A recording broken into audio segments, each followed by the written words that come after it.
বিশ্ব মতুয়া পরিষদ বাংলাদেশের এই ঐতিহাসিক কাউন্সিল অধিবেশনে আমি উপস্থিত থাকতে পেরে নিজেকে ধন্য মনে করছি। আমি উপস্থিত মতুয়াদেরকে প্রণাম জানাই।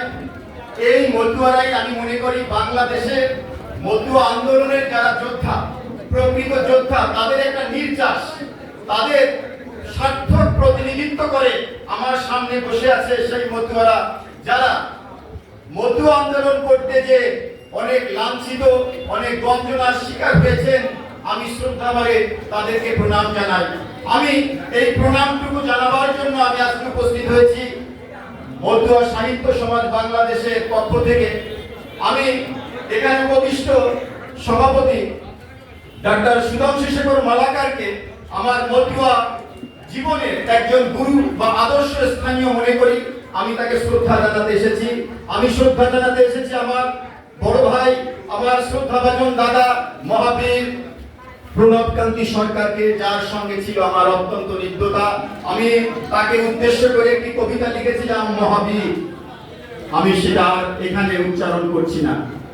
শ্রদ্ধেয় মতুয়া বৃন্দ, আমরা জানি কলকাতা কেন্দ্রিক একটা বুদ্ধিজীবী গোষ্ঠী ডিরোজিওর নেতৃত্বে একটা বুদ্ধিভিত্তিক আন্দোলন গড়ে উঠেছিল। আমি মনে করি বাংলাদেশে মতুয়া আন্দোলনের যে বুদ্ধিভিত্তিক যে চর্চা, সেটা খুলনা কেন্দ্রিক এই বিশ্ব মতুয়া পরিষদ কর্তৃক প্রথম উত্থাপিত হয়েছিল, প্রথম প্রতিষ্ঠিত হয়েছিল। আমি সেই সংগঠনকে সহযোগিতার মর্মে আমি দুটি কথা বলতে চাই। আজকে বাংলাদেশে যে মতুয়া আন্দোলন, সেই মতুয়া আন্দোলনের সামনে থেকে যে সংগঠনটি নেতৃত্ব দিচ্ছে সেটা হলো বিশ্ব মতুয়া পরিষদ। এই বিশ্ব মতুয়া পরিষদের সঙ্গে যারা জড়িত, তারা তাদের তাদের এলাকার একজন বিশুদ্ধ মতুয়া হিসেবে প্রতিষ্ঠিত। আমি মনে করি এই সংগঠনটি আবার তার হারানো মহিমা ফিরে পাবে ডাক্তার সুধাংশু শেখর মালাকারের নেতৃত্বে, সমীরণ মণ্ডল, ছোট ভাই সমীরণ মণ্ডলের নেতৃত্বে আবার জেগে উঠবে এবং সারা বাংলাদেশে এর কার্যক্রম পরিচালিত হবে। আমরা যারা ভ্রাতৃপ্রতিম সংগঠন আছি, আমরা কাঁধে কাঁধ মিলিয়ে আমরা একই সাথে এই মতুয়া আন্দোলনকে দুর্বার গড়ে তুলব। আমি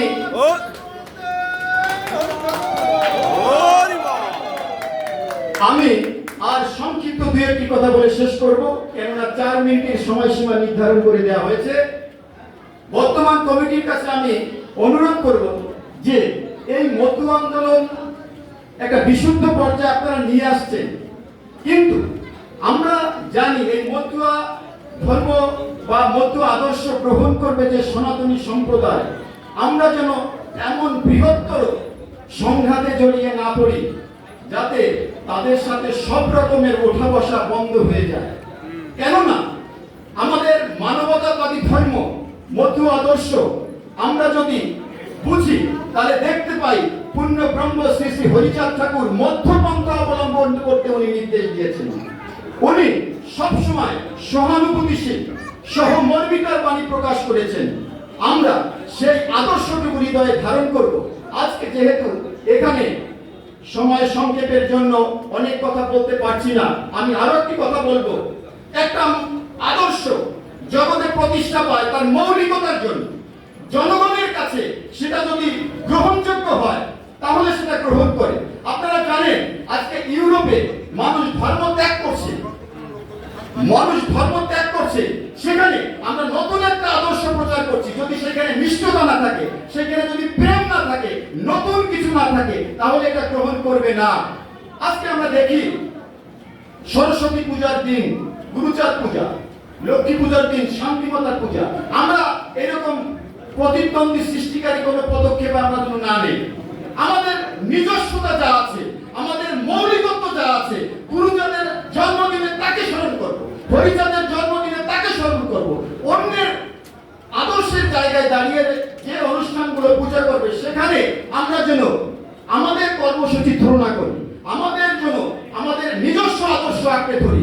এই প্রত্যাশা ব্যক্ত করে আজকের কমিটিকে আবারও সহমর্মিতা জানিয়ে, সাধুবাদ জানিয়ে আমি আমার কিছু কথা শেষ করছি। জয় হরিচাঁদ।